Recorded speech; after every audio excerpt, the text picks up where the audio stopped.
সুপ্রিয় ভিউয়ার্স, আসসালামু আলাইকুম। তো আমি আজকে নতুন একটি আলোচনা করতে চাচ্ছি। আলোচনাটা হচ্ছে দালাল দালাল নিয়ে। তো আমাদের আশপাশে বহু দালাল লুকিয়ে লুকিয়ে কমিশন খাবে, আবার সমাজে তারা ভালো মানুষের পরিচয় দিবে। তো এই দালাল বহু ধরনের হয়, যেমন গরুর দালাল, হাঁস মুরগি বিক্রি করে, অর্থাৎ যত কিছু বিক্রি করবেন এর মধ্যে কিছু দালাল কাজ করে। এই দালালিটা কিন্তু অবৈধ, নাজায়েজ, হারাম উপার্জন করে এরা। তো এই জন্য আলোচনাটা বিশেষ। দালাল কিভাবে চিনবেন এইটা আগে পরিচয়। মনে করেন যে আপনি একটি গরু কিনতে চাচ্ছেন, তো আপনার সাধ্য অনুযায়ী, আপনার সময় অনুযায়ী কিনবেন, কিন্তু আপনার কোনো ঘনিষ্ঠ আপনজন অতি উৎসাহী হয়ে আপনাকে ওই গরুটি কিনা দিচ্ছে। এরকম যে কোনো বিষয়, আপনি জমি কিনতে যাচ্ছেন, আপনি জমি কিনবেন জমির মালিকের কাছ থেকে, কিন্তু তৃতীয় পক্ষ আপনার ঘনিষ্ঠ কোনো আপনজন বারবার আপনাকে উৎসাহিত করছে ওই জমিটা কেনার জন্য। আপনি ধরে নিতে পারেন যে ওইটাই আপনার দালাল। ওই আপনার যে জমি যিনি বিক্রি করবেন তার কাছ থেকে উনি অবশ্যই কোনো না কোনোভাবে বেনিফিট আদায় করবে। অর্থাৎ আপনি একটা জমি শতাংশ প্রতি মালিকের কাছ থেকে 50,000 টাকা হলে কিনতে পারবেন, ওই তৃতীয় পক্ষ দালালের কারণে আপনি এটা 60% কিনতে হবে। তো এই দালালদেরকে আমাদের চিনা রাখা উচিত। ওরা আপনার কাছ থেকেও খাবে, তার কাছ থেকেও খাবে, আবার সমাজে সে সাধুগিরি করবে। পাসপোর্টের দালাল আছে, তার এটা বৈধ ইনকাম নয়, এটা হারাম ইনকাম। অর্থাৎ সে এই জায়গায় কোনো টাকা ইনভেস্ট করে নাই, আপনার টাকা দিয়ে আপনাকে পাসপোর্টের জন্য পিছিয়ে পিছিয়ে ঘুরঘুর করবে, বিনিময়ে সে বড় ধরনের একটা অ্যামাউন্ট আপনার কাছ থেকে বিভিন্নভাবে গ্রহণ করবে। এটাই হচ্ছে দালালি। এই পাসপোর্ট দালাল একটা হচ্ছে আদম ব্যবসায়ী। আদম ব্যবসায়ীদেরকে সাধারণত কেউ ব্যবসায়ী বলে না, বলে দালাল। অমুক দালালের কাছে বই দিছি, অমুক দালালের কাছে বই দিছি। তার মানে কি, সে হচ্ছে দালাল। ওই জায়গায় আপনার টাকা দিয়ে একটা মাধ্যম হইয়া নিয়ে আপনার বিভিন্ন প্রলোভন দেখাইয়া ঢাকার কোনো না কোনো অফিসের কাছে আপনাকে বড় হবে না, নর্মাল ওই আপনাকে ওই কোনো না কোনোভাবে উৎসাহ দিয়ে প্রলোভন দেখাইয়া আপনি ওই অফিসে যাইবেন। যেমন আমি উদাহরণ দিই, যেন আপনি সৌদি আরব যাচ্ছেন, ইন্টারভিউ দিবেন, আপনি মেডিকেল করাবেন, আপনি সমস্ত খরচ আপনার।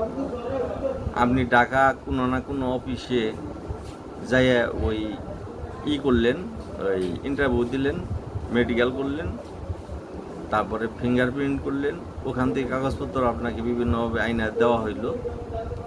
তো মাঝখান দিক দিয়ে দেখবেন যে 50,000, 60,000, 70,000, 80,000, 1,00,000 পর্যন্ত ওই যে আপনার পাশের যে প্রলোভন দেখাইছিল সে খায়া ফেলাইছে। আপনি তারে জিজ্ঞাসা করবেন যে আপনার লাভ কত, সে কিরা গাইডা বলবো 10,000 টাকার বিষয় নাই, 20,000 টাকার বিষয় নাই। কিন্তু তারা 70-80 থেকে শুরু করে 1.5 লাখ পর্যন্ত, সৌদি আরব, কাতার, দুবাই, এরকম যে 4-5 লাখ টাকার যে পাঠাইতে খরচ হয়, সেখান থেকে খায়া ফেলাবে। এইটাই হয়েছে এক প্রকার দালাল।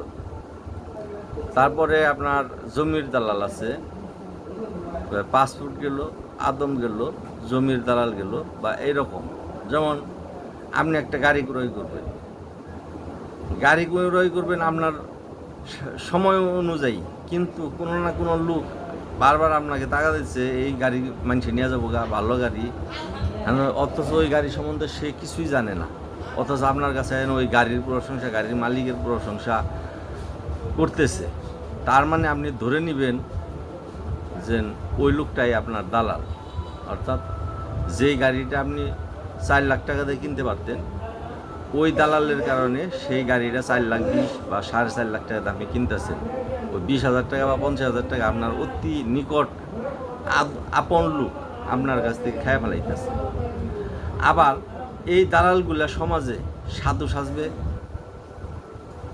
মাথা দিয়ে টুপি সরাবে না, কপালে দাগ ফেলায় ফেলাবে, কিন্তু আমাদের জনগণ, আমাদের যে ধর্মীয় যে একটা অনুভূতি, তাই তাদেরকে দেখলেই সম্মান করবে, অথচ সে হারাম উপার্জন করতেছে। ওখানে তার কোনো ইনভেস্ট নাই। আপনার ইনভেস্ট আপনি যেটা কমতে পারতেন সেটা ও আর গোপনে খাইয়ে, তারপরে এইভাবে আমরা দালালের চক্রের মধ্যে আছি। তাই সবাই সেই দালাল থেকে সাবধান থাকবেন। প্রয়োজনে যে মূল মালিক বিদেশে যদি আপন হয়, বিদেশের অফিস হইলে আর ঢাকাতে অফিস থেকে আপনার সার্কুলার হয়েছে, আপনি সরাসরি অফিসে যান, অফিসের ম্যানেজার আছে, কর্মকর্তা আছে, তাদের সাথে যোগাযোগ করে আপনি যাইতে পারেন। অর্থাৎ বিদেশে আপনাদের আপনজন আছে, তাদের মাধ্যমে আপনি ভিসা বাইর করে যাইতে পারেন। অথবা আপনি সরাসরি ইন্টারভিউ দিয়ে ডেলিগেট মাধ্যমে যাইতে পারেন, খরচ অনেক কমে যাবে। আরেকটা আছে পাসপোর্টের দালাল। পাসপোর্ট করতে কোনো দালালের প্রয়োজন হয় না। আপনি পাসপোর্ট অফিসে যাইবেন, ওখানে কি কি কাগজপত্র লাগবে, পাসপোর্ট অফিসে যাইতে হবে না, ওই যে কম্পিউটারে যে আপনার অনলাইন করতে হয়, ওই অনলাইনের দোকান জেনে বলবেন যে পাসপোর্ট অফিসে যে ওই আপনাকে ফাইল রেডি করে দিবে। 300 টাকা নেবে সম্ভবত, 200, কোথাও 150, কোথাও 200, কোথাও 300 টাকা অনলাইন চার্জ দিবে। ওই অনলাইন করার পরে আপনাকে বলবে সোনালী ব্যাংকে যায় নেই এতগুলা টাকা জমা দেন।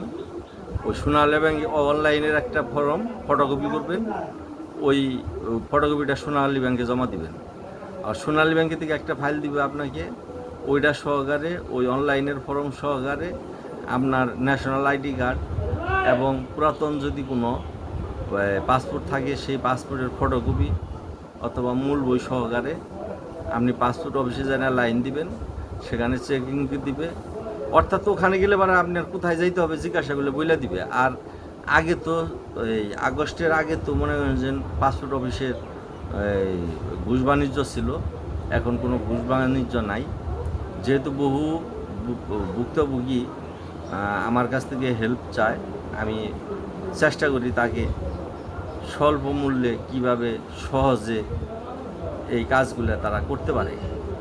তাই আমি আশা করব যে এরপরের থেকে যারা পাসপোর্ট করবেন, সরাসরি আপনি পাসপোর্ট অফিসে যায় না, অল্প টাকাতে আপনি চলে যাবেন। আপনার টাকা, আপনার কিন্তু অনেক ঘাম জড়ানোর টাকা, ওই টাকাটা হয় আপনার ঘাম জড়ানো, না হয় আপনার বাবার ঘাম জড়ানো, না হয় যদি বাবা না থাকে আপনার বড় ভাইয়ের, বা যেভাবে হোক এটা আপনার নিজের টাকা। এই টাকা কেন আপনি দালালদের কাছে দিবেন? দালালরা কেন আপনার টাকার মধ্যে গোপনে হাত মারবে? তারা প্রকাশ্যে সমাজে এসে বলুক যে আমরা দালাল, আমাদের কাজকর্মর কোনো কারণ নাই, সুযোগ নাই, আমরা দালালি করে খাবো, আমাদেরকে আপনাদের দালালি পয়সা দিতে হবে। সমাজের লোক জানবে যে তারা অবৈধভাবে আপনার কাছ থেকে গোপনে টাকা খাচ্ছে। কিন্তু আপনার কাছ থেকে গোপনে তারা টাকাও খাইলো, আবার সমাজে সাধুগিরিও দেখাইলো, সম্মানের সাথে রইল। তাই ভিউয়ার্স, আমি আশা করব যে এই যে পাসপোর্টের কথা বললাম, পাসপোর্ট অফিসে যাবেন, সরাসরি ওখানে যেয়ে আপনি পাসপোর্ট করবেন। যাই হোক, আজ এই পর্যন্ত। আবার দেখা হবে খুব তাড়াতাড়ি নতুন কোনো ভিডিও নিয়ে, নতুন কোনো আলোচনা নিয়ে। সেই পর্যন্ত সাথে থাকবেন, এবং এখনও যদি আমার ইউটিউব চ্যানেলটি সাবস্ক্রাইব না করে থাকেন তাহলে সাবস্ক্রাইব করে আমাকে উৎসাহ দিবেন, এবং বেল বটনটি অল অপশনে ওকে করে আমাকে আমার আপডেটগুলো যেন সহজে পান তাই করবেন, এবং আমাকে সহযোগিতা এবং উৎসাহ করবেন। তাই আজ এই পর্যন্তই। মোহাম্মদ ফরিদ মিয়া, টাঙ্গাইল সদর।